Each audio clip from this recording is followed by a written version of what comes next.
Hi, this is Judy at Judy in the Kitchen. For those of you who have had to go gluten-free and yet you love bread, you know what a challenge life can be. It's relatively easy to mix up a bread and bake it, but to have a gluten-free bread come out with a good flavor and one that doesn't crumble all apart on you is another ball of wax. So today I decided to rate and review a gluten-free cinnamon raisin bread mix by Bob's Red Mill. We're going to give this a try. Alright, we're going to follow the instructions here as it says. And first off, it says to have all of the ingredients at room temperature. And it does suggest using either a bread machine or a stand mixer. And I do happen to have a stand mixer. Bless your heart, if you don't have a stand mixer, you'll have to just beat it to death by hand. Anyway, here is the dry mix, and in this came a yeast packet, and it says to dissolve the yeast in a cup and a half of warm water that's 110 degrees and let that sit for 5 minutes, and so this is doing so. And I've also got 2 eggs that it calls for, and they are slowly getting up to room temperature, and then it does call for 1/4 of a cup of oil. So I'll be back after the yeast has proofed for about 5 minutes.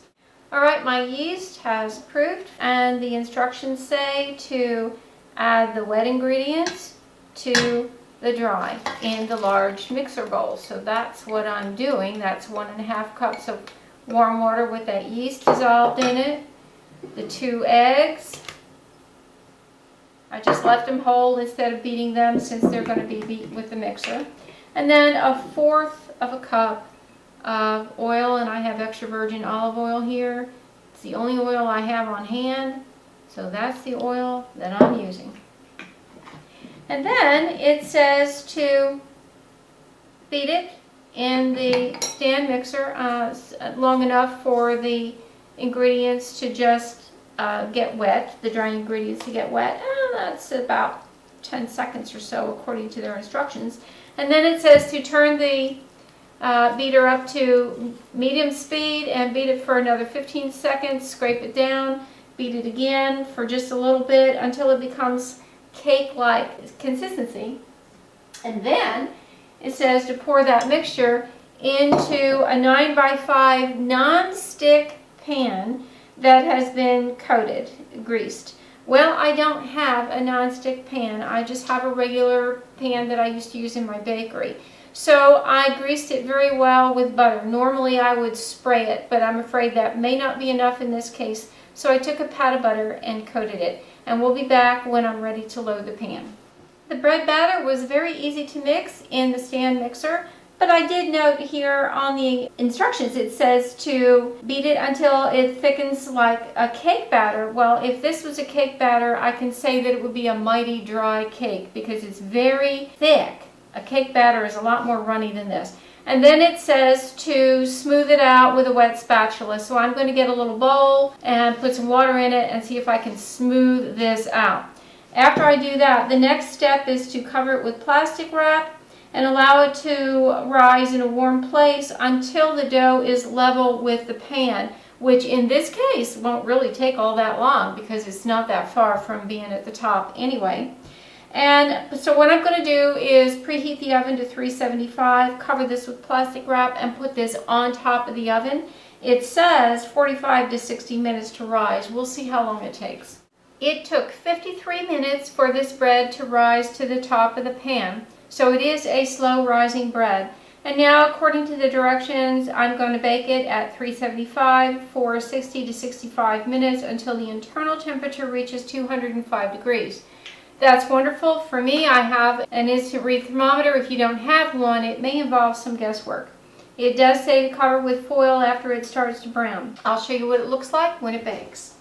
I baked the bread right at 1 hour, 60 minutes, and I'm calling it done. You can see the hole here where I inserted my thermometer. Now, I did not have any aluminum foil on hand. The instructions do say to cover it with foil once it starts to brown. The crust on this is very dry, very tough, so I think covering it with foil is an important step, and it would probably help to keep the crust from being so dry. The instructions say to allow it to cool in the pan for 5 minutes, and then I'm going to remove it and allow it to cool completely on the rack, and then we're going to taste it.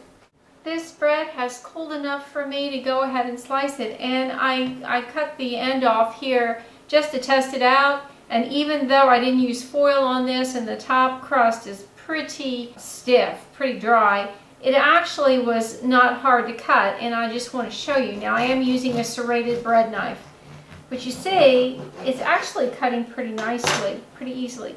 So I'm going to taste this and get back with you and let you know my final results here. Okay, after all of that, I want to give you just my feedback on this. The cinnamon raisin bread, gluten-free, by Bob's Red Mill is actually pretty good, considering all things, how gluten-free bread can really be quite tasteless and dry. The mouthfeel is good. It feels like a bread should feel. It is not dry, and it surprised me considering how tough and thick the top of the loaf was. And again, if you follow the instructions and use foil on top of the loaf when you bake it, I don't think it will come out quite as tough and dry as mine did. The flavor is, of course, not the same as a loaf made with wheat. I'd say it's fair. It could stand a little more flavor to it, but it's not as bland as some of the other gluten-free breads that I've tried. There are lots of nice raisins in there, and I do appreciate that.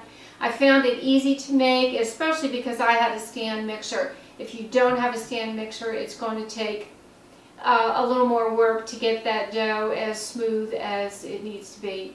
The price, none of the gluten-free breads are cheap. They're all on the more expensive side, but when you compare the price of the mix with the price of a loaf of bread already made up, the gluten-free bread, it's comparable, so I guess that's all we can ask.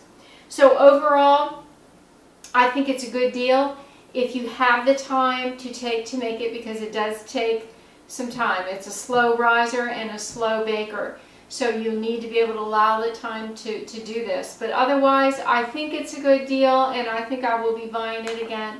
Thank you, Bob's Red Mill. This is Judy at Judy in the Kitchen. I hope this helps. Have a great day.